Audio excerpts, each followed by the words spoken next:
All right, so there's the first problem that's coming due tomorrow. Pretty straight up. You just want to find the hoop and the axial stress and figure out which stress acts on AB and which one on CD. So that's just an exercise to be sure that you know which way the hoop acts and which way the axial acts. That's all that is. You got any questions on that?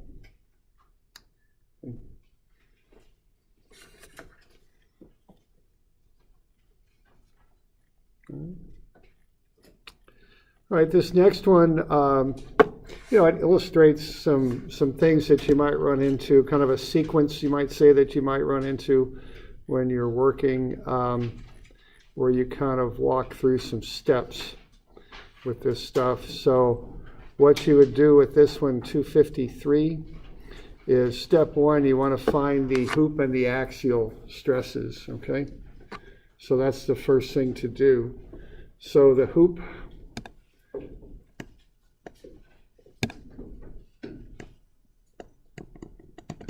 is the pressure times the radius divided by the wall thickness, and that'll come out to be 240 megapascals.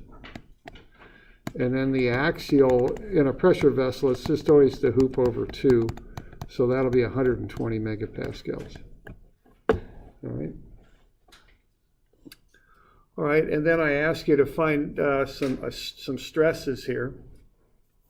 So that's the first part of the problem. All right. Now, what you want to do here is look at how these things act, because what we're doing is we're starting with these basic design equations, and from there we're going into more of a biaxial mode. All right. So what's going to happen then is the hoop tries to tear the tank in half the long way. Think of the tank as being a pipe, and the pressure is trying to tear it in half. That's why they put hoops on barrels, right? So that they don't split open like that, okay? So think of it that way. So what you're going to have then is you're going to have these stresses acting that way for the hoop. The axial tears the ends off the tank. Okay? Like so. And there's no shear. So that's going to be the biaxial situation that you're in for that pressure tank. Okay. Now, once you've got that, for whatever reason, it looks like we got some welds here. We want to find the stresses on the welds, okay? The normal stresses. So what that is, if we go back to our biaxial stuff, is that sigma x1.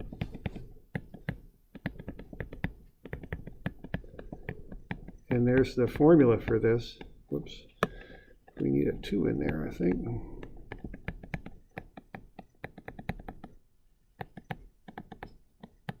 So there's the formula, okay? And all you got to do here is just plug in the stuff that you found. You've got your hoop and axial, which are the y and the x stresses. They go into that formula. And then you use the angle to that weld there, 50 degrees for the first one. And you just plug everything in, okay?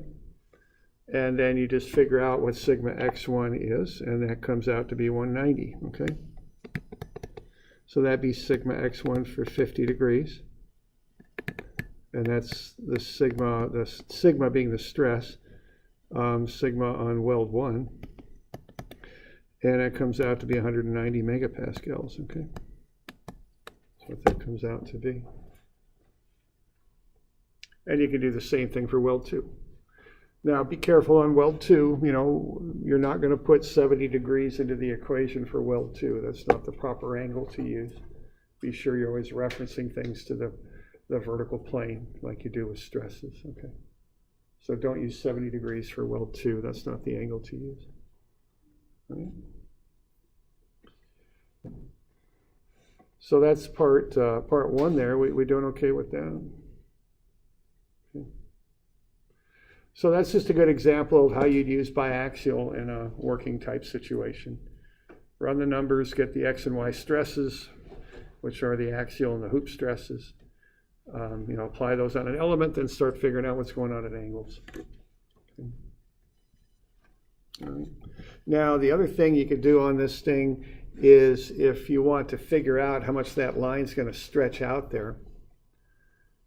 okay, you would want to first take those stresses that you found and plug them in and find the strains that correspond to them. All right, so after you do the stuff with the biaxial stuff with the hoop and axial, you get those stresses right there. Those are the X and Y stresses. Sigma X is 120 times 10 to the 6. Sigma Y is 240 times 10 to the 6. The shears on the XY planes for a pressure vessel are 0. Okay. And so once you've got the stresses, you can do the Hooke's law stuff and get the strains. So you can find the strain for epsilon X, all right? You can find the strain for epsilon Y also. You can find the shear strain in the XY directions. Okay. So there's the X strain. You could do the same sort of formula. There's another formula that's quite similar to find the Y strain.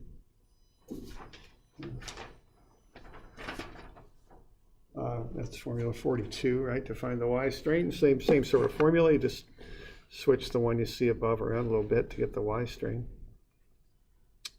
Okay, and that'll be 0.1029. The shear strain in the XY direction is 0 because the shear stress in the XY direction is 0. So now we're taking those XY stresses, we're converting them to strains, and then once you got the strains, you can find the strain that acts at that angle. Okay, so what you want to do then is find the strain x1 for 32 degrees. All right, it's 0.04745, and once you've got that, you can realize that that line from A to B, which is, I think that thing is 2 centimeters. Is that what I called that out to be? I changed this around from when I made this slide, but I think, is that right? 2 centimeters on that thing? 2, okay. So now it's going to get a little longer, okay? See, it's getting 4.745% longer, and if a 2 centimeter long line gets 0.04745 longer, it'll become 2.095 centimeters. It lengthens out a little bit. Now, the one thing on this, is that when you're doing stress, you reference to the vertical plane. So if we come over here, theta, and we find sigma x1 for that angle theta, we're finding this, okay? You all good with that? Because you measure from the vertical plane, but the stress is a normal stress. It's normal to the plane. So that stress at whatever that angle theta is, so let's just say it's 30 degrees, or 32, let's just say it's 32 degrees. That would be the angle that acts on that plane. It's trying to rip the tank apart at a 32-degree angle from the vertical, okay? Now, strain is measured differently. Strain is measured from the horizontal. So your theta, in this case it'd be 32, would be this way. What strain does is take a line in that direction and lengthen it or shorten it, okay? So that's basically epsilon x1, 32 degrees. If this had an original length of 1, I guess we're doing that, okay? And see, you can see why they use those different conventions to measure the angles, because the stress is normal to the plane. So if you measure the angle to the plane for stress in the vertical, your normal stress then is in line with the strain that's measured directly from the horizontal. This stress that I just drew is the most direct cause of that strain. That's why that's done, so they correspond, okay? That's why that convention's different. And just remember, the word for that stress is axial, but it's also normal. Normal meaning perpendicular. It's perpendicular to the plane. In this case, it's trying to rip the tank along a seam that runs on that angle. That's what it's trying to do. All right. So you all just thought I'd mention that, okay? All right. So that's why those conventions are different. And the process on this, again, was to get the x and y stresses, convert them to strains, and then use the biaxial strain equations to find the strains at angles. Okay, that's what we're doing with that. Okay. So we're doing all right with that.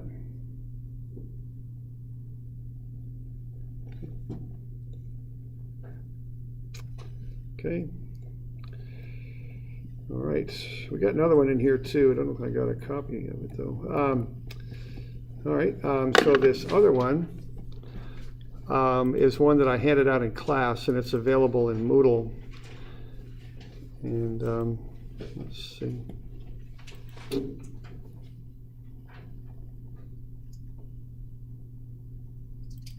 There we go.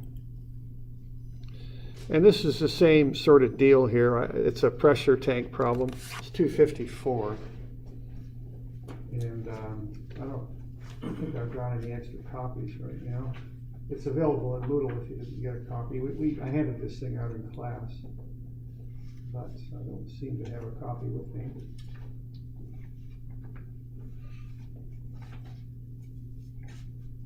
All right.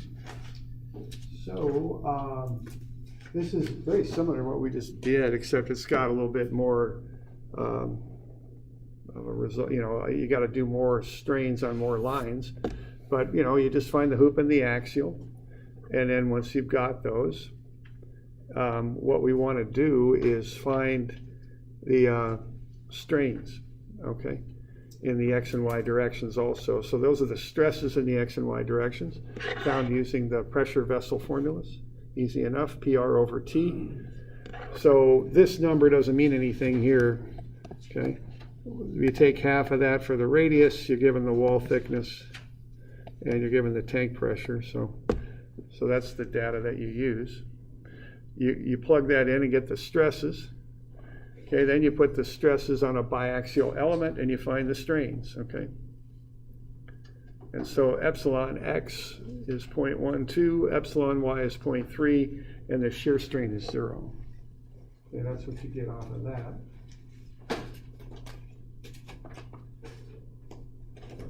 All right, now once you've got that, essentially where you are, you're on problem 235 now. So this is kind of a precursor to 235. It's just a derivation of one way you might get to the conditions shown in problem 235. 235 is on page 15C. Okay? So what we want to do is take this information and then start to figure out what will happen to this circle. And the story on this is we've got this perfect circle and it's stamped on the side of a pressure vessel tank, and we want to figure out what it's going to look like after the pressures are applied. Okay? Because they've put these circles on the tanks, and now they're worried about whether they'll still look like circles after they pressurize the tank, as shown there. All right, so they've hired us to figure out what they're going to look like.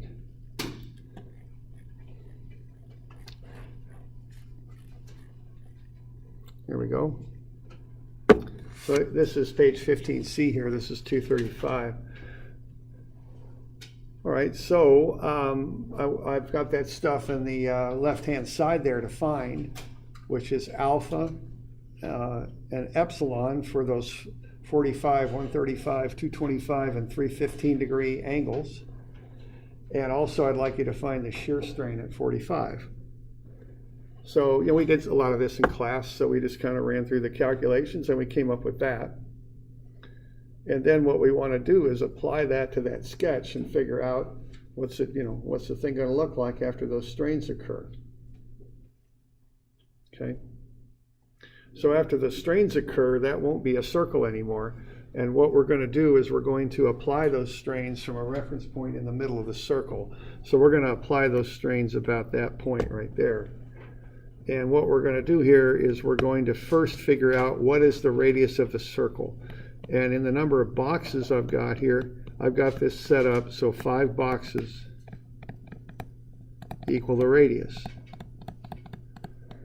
So 1 over 5 is 0.20. So each box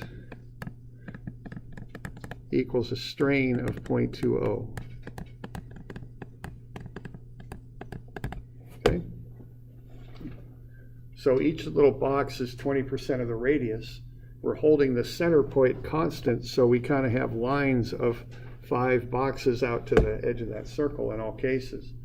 So each little box there is 20% of that radius, so it's a strain of 0.2. So that's the scale you're using. You've got these strains up here, so you can start to apply those to what's happening there with those different lines on the circle. So what you're going to do is you're going to take that circle and you're going to plot up. Actually, we're going to have it plot up 8 of the lines, okay? So we're going to have, like, basically draw out these lines that radiate out from the center, and we're going to see what happens to these lines when those strains are applied. That's our deal here. So I've drawn in all those lines now. We're just going to see what happens to those things, taking the center point as a reference and seeing what they do, okay? So epsilon x, the strain in the normal strain in the x direction is 0.12. If a box is 0.2 strain, 0.12 will be a little bit more than half a box. So what's going to happen is that horizontal line is going to stretch out to that point. Okay. Similarly, here in the y direction, the normal strain is 0.3. That's going to take that point at the top and stretch it out proportionally 0.3 up. Okay. Now alpha and gamma at 0 and 90 are 0, so we don't have to worry about shear on this one. But at 45 we do. Okay. So at 45, what's going on here is we've got a normal strain of 0.21, so that's just a little bit more than a full box, just slightly more, so that gets you out there. But then you've also got this alpha that's going to take that 45-degree line and rotate it, and it's going to rotate it with this alpha angle at 0.09, so we can apply that just like we would any other strain. That's positive, so it's counterclockwise, which is positive. That's going to take that point and rotate it over 0.09. Okay, so that's just a little bit less than half of a box over. So what's going to happen there is that point that was at 45 degrees on the circle is now going to end up here.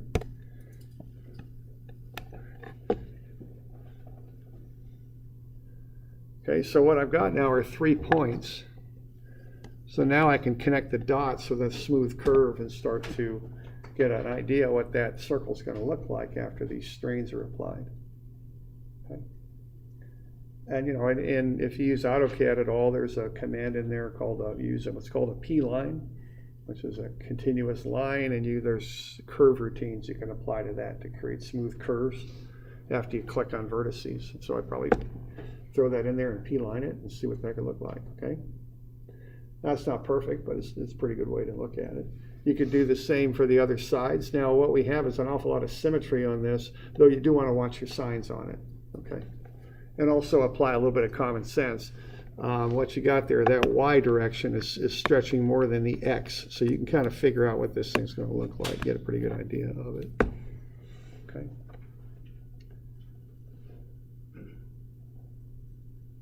So we got any questions on that business there? You doing all right?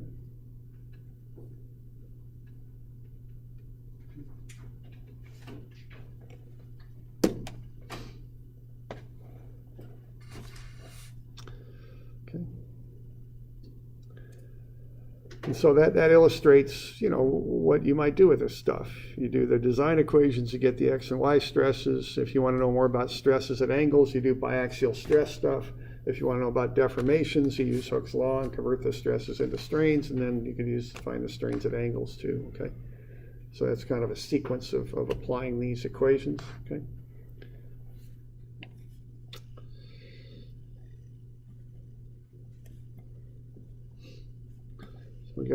So we good with that?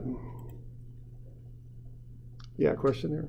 So since you're using the center as the reference point, wouldn't you use half the stretch on the top and then half the stretch on the bottom of the circle? Okay, yeah, that's a good question. So the question is, if we're using the center as the reference point, would we use half the stretch on the top and half on the bottom? And essentially, we are. And there's different perspectives on how you look at this, and it can be a little tough to do a really good job describing all this. But see, if you look at it that way, the length of the line isn't 5 boxes, it's 10. So the total stretch would not be a box and a half, it would be 3 boxes. So, it's 1.5 up, but it's also 1.5 down if you look at it from that perspective. So it comes out in the wash, so to speak, you know what I'm saying? Okay. Right. And when you're doing this stuff, you got to kind of define some point that you're assuming stays still. And you could put it wherever you want, really. I mean, it's kind of relative motion in a way if you think of it that way. But I think the center of the circle makes the most sense, and it's the easiest way to kind of determine the deformations. Okay. Other questions on that?